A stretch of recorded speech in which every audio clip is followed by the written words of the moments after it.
Sampai rumah mak guys, entul tengok tu ha. Nak makan, padahal dah dikasih makan. Kita ngantar barang air tadi tu rumah ada rapat guys. Kita dah singgah kerana Aryo belum ngemas lagi kena lama balik kan. Kat sini. Kita masuk rumah dulu. Sepeda dalam rumah. Ni, cepat cepat. Jadi kita tadi nak balik guys, dah hantar barang tadi kan, nak balik ke rumah. Mak, ini barang adik Aryo guys dari Batam, dia balik sekolah. Banyaknya barang dia kan, gelap guys. Mak, gelap ni rumah ni. Kita cari sarden tu. Ini sarden untuk makan manusia. Tapi kita bagi makan dia. Tu. Ini piring dia. Bismillahirrahmanirrahim. Sabar. Sabar lagi, sukaan itu sarden tu. Sabar lagi, sisih. Cangkat, sabar. Jadi guys, kita curah aja semua kali. Kita pantau dia makan dulu. Karena apa? Kalau kita tak pantau, nanti kucing lain akan masuk dalam lubang.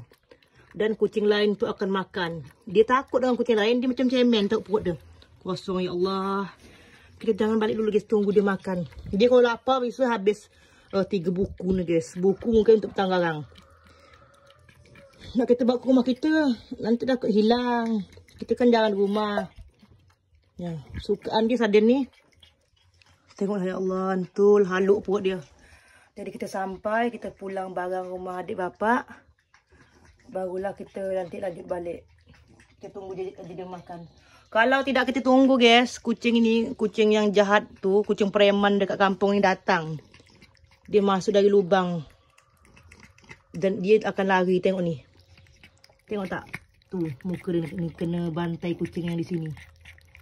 Habis compes. Dia tak jago. Dia kucing manja. Habis. Mak dibawa takut hilang. Tu, perut dia beransur nak berisi. Tu, dia makan. Dia bukan makan sarden dia dulu. Dia habis dia kuah dia dulu. Baru dia makan sarden dia. Selama mak tinggal kepala terpohak. Sian yang kentul lai. Makanya jago sikit bertumbuk. Dia jadi preman kampung. Ini manja sangat. Makan isi dia dulu. Sekarang kuah. Makan isi dulu. Tengok guys perubahan dia guys. Tadi kata pelohong kan. Sekarang dah berisi. Betul kau ni. Nangkap tikus tak pandai. Cecak tak pandai. Burung tak pandai. Dia betul-betul kucing manja. Tak pandai nangkap benda-benda yang liar tu. Manja sangat. Kucing kan biasa nangkap burung, nangkap tikus, nangkap cecak. Ini tikus depan nyawa dia takutan, dia geli.